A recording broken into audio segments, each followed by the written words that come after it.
సాధన వీక్షకులకి మరొకసారి సుస్వాగతం. ఇదివరలో ఎపిసోడ్లో అంబాష్టకం మొదటి భాగాన్ని చూశారు. ఆ తర్వాత మరి రెండో భాగాన్ని ఇప్పుడు మనం నేర్చుకుందామా? స్తోత్రంలో తర్వాత రాగం భూషావళి. ఇక్కడ కొంత సంగీతం సమకూర్చిన వారి గురించి తప్పకుండా చెప్పుకోవాల్సిందే.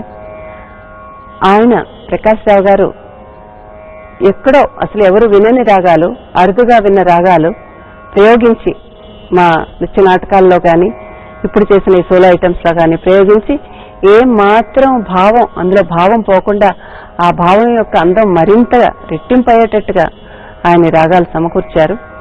ఉదాహరణకి తీసుకుంటే మా నృత్య నాటకాల్లో కానీ ఇందులో కానీ అడానా, విటపి, ముల్తాన్,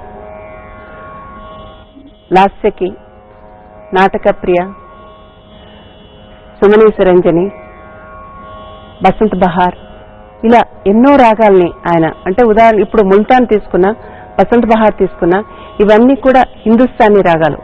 అంటే ఆ సిచ్యుయేషన్కి తగ్గట్టుగా హిందుస్థానీ రాగాలు అయితేనే అక్కడ బాగుంటుంది.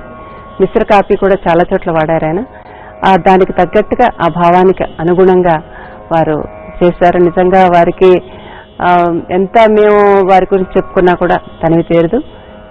ఇప్పుడు మీరు వినబోయే ఈ స్వరం తర్వాత వచ్చే స్తోత్రం భూషావళి రాగంలో.